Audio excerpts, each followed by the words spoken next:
What is up, y'all? It's probably not one of the better views that I'm gonna achieve making this channel, but deal with it for now. I'm sorry, y'all. I got back from Georgia yesterday. It was very nice. Not given the circumstances, but it was good to get all the family together. Good to see call my brother cousin, and good to see my aunt. It's getting a little windy here the next couple of days, really. So I think I'm gonna be stuck, not stuck like it's a bad thing, but I don't think I'm gonna decide to leave until at least it's Thursday right now. I'm thinking at least Saturday night maybe, but probably more like Tuesday, Wednesday.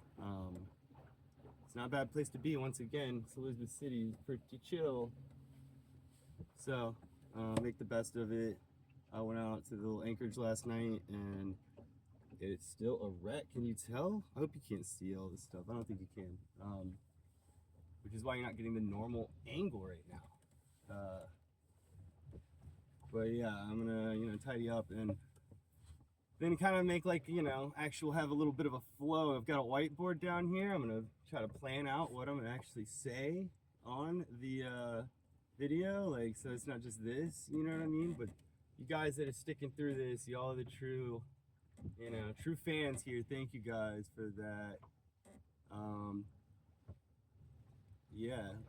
Little news of what's going on in the marine world here.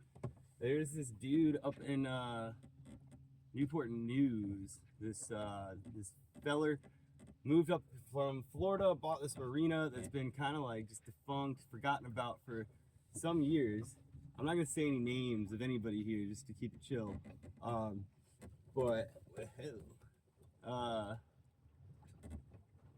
he was trying to give away some sailboats, as marina owners do these days.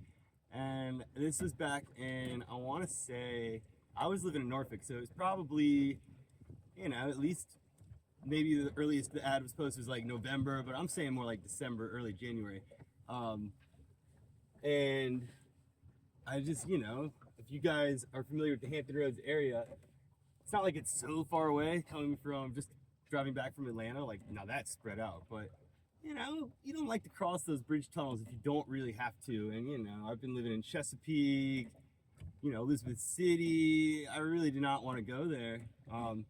But it's warming up and that's what you do, right? I had a little feeling. I was like, I need to go check it out, see what's going on. I showed up, met this nice gentleman who has kind of been running the place for a few years, I guess, even before this new owner stepped in. And he's like, what are you doing here? It was all a test, see if they really got the place secured.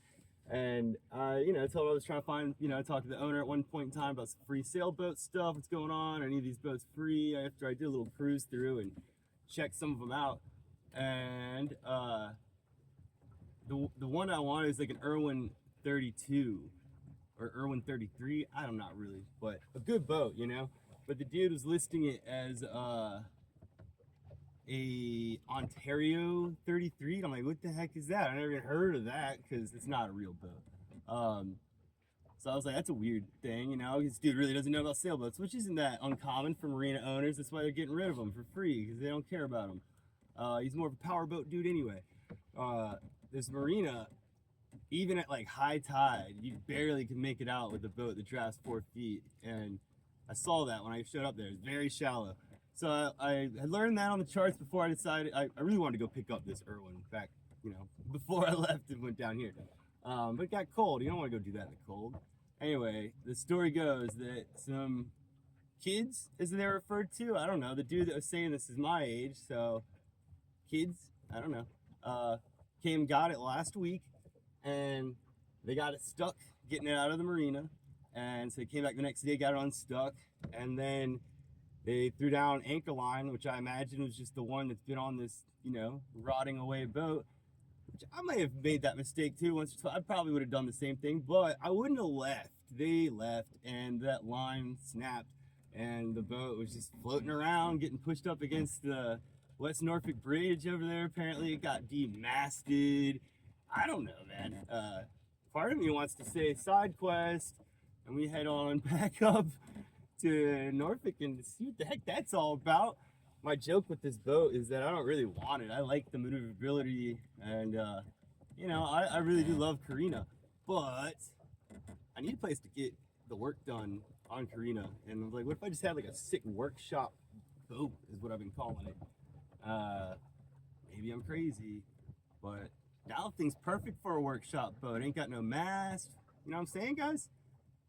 What do you guys think? You let me know in the comments, I guess. Should I postpone my Charleston trip a little bit and go on the side quest of getting said workshop boat?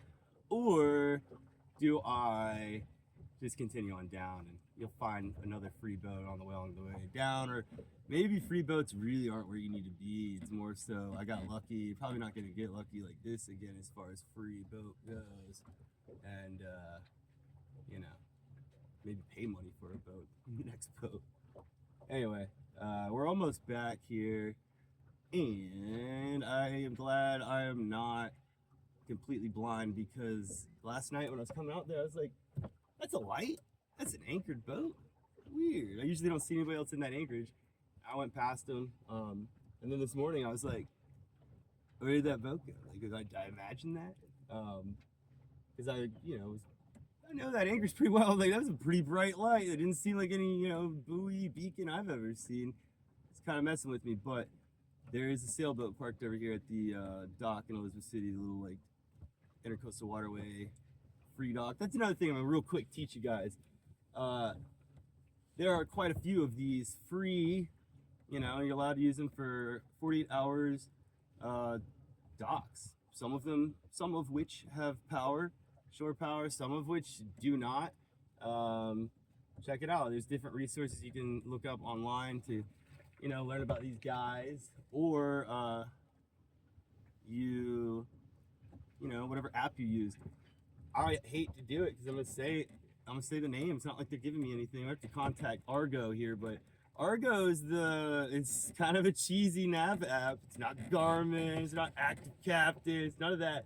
But I like it, dude. I tell you, and I don't go telling everybody this, but I ran aground in Deep Creek up in Chesapeake probably like 11 times. And I checked Argo, I checked Garmin, Savvy Navi. I pulled them all out at those times because you got some time to kill, Some of the times. Really, I only ever got stuck bad like 3 times, but I definitely ran into the muddy stuff a few times in my experience here. Argo knew what was up. I was like, how do they know? It's like exact, like to the half a foot, like, or I think they do it by tenths of a foot. And I believe it. So ever since then, man, trust it. Now they don't have all the cool features that the other ones have, so you kind of need to use those too. But I don't know. You guys trust what you trust. I'm trying to get some more engagement here, I guess. So tell me what you guys use for your naviging.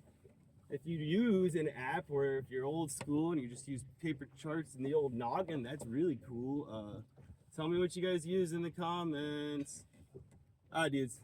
Be good or good at it. Peace out for now. I'm going to go tie this thing up and, clean up. But you guys are going to see a clean boat later today. We'll have an actual planned out video. It's not going to, transition as poorly as that one did. Y'all be good, dude.